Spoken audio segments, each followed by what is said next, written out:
Hello, Brenton. Hey, who's this? Dave from News Corp. The G'day, Warren David. I Buffett thought story. it was you, but you just never know. You never know. You never know. You never know. All right, great. Well, that all sounds good. It's nice to be back in touch. I mean, your email's always really good, but they prefer me to do phone. So phone it is. So can we do those three quotes that you emailed me? Simple, Yeah, of course, greedy, and of course. tree. Yeah. Let's give me your take on them then, please. Yeah, okay, great, not a problem. So, look, I rely very heavily on a mixture of intuition and logic. Mm-hmm. And I often say to people, if it's not logical, question why. Because when you think about it, most things in life will narrow their possibilities down to what seems realistic and logical.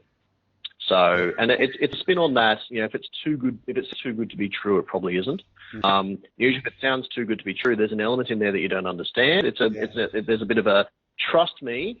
These are new rules, and I've heard that so many times. It's a new era, it's a new economy. The old rules don't apply. Yeah. And at the end of the day, if you understand it and it's logical, great. Yeah. If not, just avoid it because it's probably going to hurt you. All right. Good. Okay. Well, can we roll on to the second one? I think that covers that nice. So what about be fearful when others are greedy and greedy when others are fearful?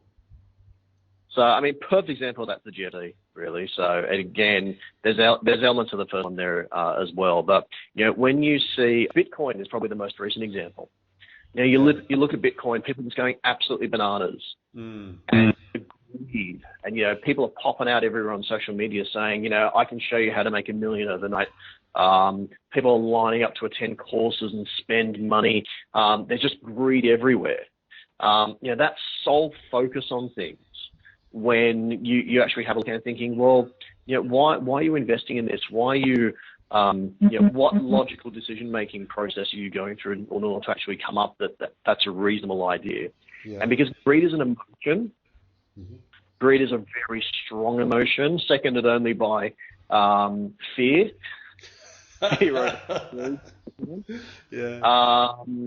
That greed, when you got enough greed in enough mass, people forget the fear and they make stupid decisions. All right. So when you see a cohort of people throwing caution to the wind, I'll give you a proper example. I had a normal everyday couple from the burbs call me up and say, I was talking to a friend of mine at work. They've gone and bought this block of land in subdivision. Yeah. They reckon it's going to be $100,000 by the time titles are registered. You're right. And you don't even have to build on it. You can sell it before you even have to settle on it. And if we make $100,000, that's going to pay off a third of our home loan. So before you settle, I love it. Yeah. Now, in their mind, it's like, that sounds great. It's property, my friend's doing it. And under what sense of reasonableness would a normal suburban couple think, let's speculate on untitled land? Madness. So your worst case scenario is you take a punt, you can't sell it at the end, you settle on it, you've got a block of land which is worth something. Yeah. These guys are talking about flipping it before settlement without even the means to buy the thing in the first place. People are lining up to do this. That's greed. Okay, that scares the shit out of me. All right. What about the other way around then? What about being just super briefly, greedy? When you need to be greedy? Yeah, well and truly. So, perfect example is just after the GFC. Right. So, just after the GFC, the equity markets went from record highs all the way down to the 3,000s. And you look at the value of some of the companies and you go, well, things like banks, they've got the same number of home loans, they're charging the same number of fees, they're going to keep on making the same amount of profit.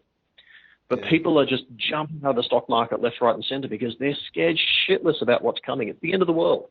The more irrational response you're going to get, the more irrational response you get to opportunities. And again, looking back at Buffett, he made phenomenal multi-billion-dollar deals during the GFC because no one else was prepared to put money on the line or because people make stupid decisions. So That's be prepared to help mop up the blood and sell it. Right. Quite simply. So, same thing, property. I'm not saying now's a good time to buy property, by the way. But, the property market goes up. Again, that's that situation where people are, you're looking at it, it's like, I get people who come in here going, we want to buy a home and have a kid. Now, this could be a couple with a house income of, say, $400,000 per year. That's a reasonably well-off couple. When I have to tell them either choose buying a house or having a kid, you can't have both. Bloody right. Then you've got to question whether or not there's something a little bit wrong there. Because I'm not saying people who have $400,000 a year should have it all, by no means, but should be able to at least have a little bit.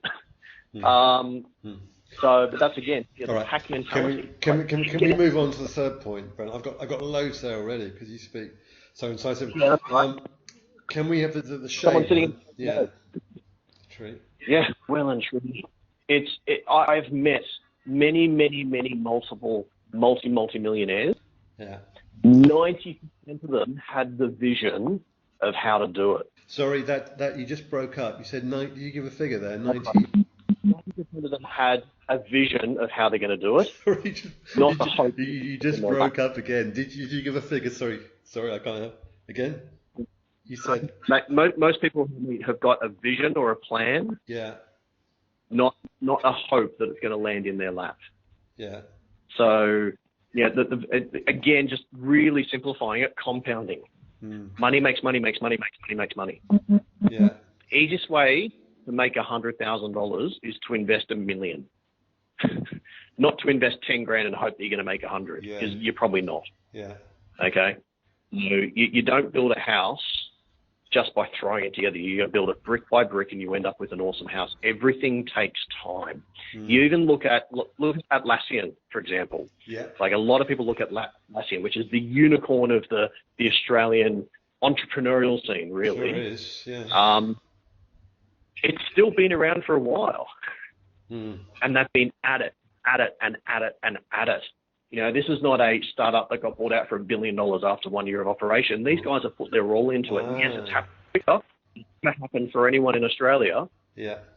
But it's certainly an overnight success. Any overnight success you ask them, it wasn't overnight. It's years of suffering and sacrifice. Everything takes time. Right. But what it is most of us these days, because of social media, we don't see the sacrifice. We don't see the time. We just go, wow, look at that, $1 billion. Thank you very much. I want a piece of it. And the first point that you made, was it 92% of the millionaires you meet, it took a long time? Is that what you said? Yeah. Yeah.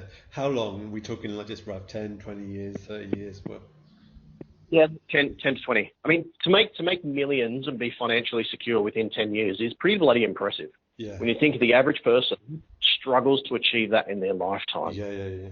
Okay. So more like they're trying to... Yeah, when you get people trying to make millions in years, it is possible. You can make millions in a very short period of time, but you've got to punt it all, and your chances of success are pretty minimal. Yeah, I've met zero in my whole life. All right, sorry to cut you off there, Brendan. I've got loads of good stuff from that brief. Fantastic. Thanks very much for your time. I might just have a couple of email questions. Other than that, looks good. Thanks very much for your time. Got to go. Thank you. All right, cheers, mate. Bye.